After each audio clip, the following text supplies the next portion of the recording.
Welcome to bike. இன்றைக்கான வீட்டில் நம்ம இதை பற்றி பார்க்க போகிறோம்னு பார்த்தீங்கன்னா பஜாஜ் பல்சர் NS 200 தாங்க. வண்டியில் என்ன கம்ப்ளைண்ட் பார்த்தீங்கன்னா கஸ்டமர் கம்ப்ளைண்ட்டு ஸ்டார்ட் பண்ணால் இந்த ஆர்பிஎம் வந்து வேலை செய்யலன்னு சொல்லியிருந்தாங்க. அது என்னென்னு நம்ம செக் பண்ணி பார்த்ததில் பார்த்தீங்கன்னா சிடி நோட் இருக்குல்ல, சிடி நோட்டில் இந்த ஜாக்கெட் வந்து லூஸாக இருக்குது.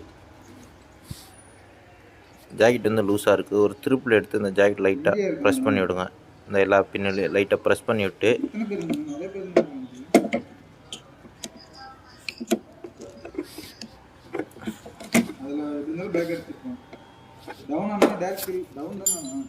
ப்ரெஸ் பண்ணிவிட்டு நல்லா டைட்டாக போட்டிங்கன்னா இப்போ பார்த்தீங்கன்னா ஆர்பிஎம் வேலை செய்யுது. பார்த்தீங்கன்னா இது நீங்கள் ஃபஸ்ட்டு வந்து இந்த கம்ப்ளைண்ட் வரும்போது சிடி நோட்டை செக் பண்ணிவிட்டு அதுக்கப்புறம் மீட்டர் கம்ப்ளைண்ட்டாக இருக்குதுன்னு செக் பண்ணிக்கணும்பா. ஓகே, நம்ம வீடியோ பிடிச்சிருந்தா மறந்துடாம நம்ம சேனலை சப்ஸ்கிரைப் பண்ணிக்கங்க. கூட பெல் ஐக்கானை கிளிக் பண்ணி ஆளில் போட்டுக்கோங்க. ஒரு லைக் கொடுத்துட்டு வீடியோ பாருங்கள் நண்பா.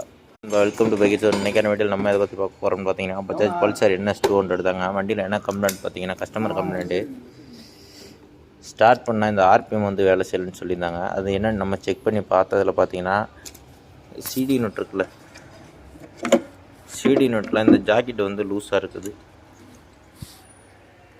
ஜாக்கெட் வந்து லூஸாக இருக்குது. ஒரு திருப்பில் எடுத்து இந்த ஜாக்கெட் லைட்டாக ப்ரெஸ் பண்ணி விடுங்க. இந்த எல்லா பின்னாலையும் லைட்டாக ப்ரெஸ் பண்ணி விட்டு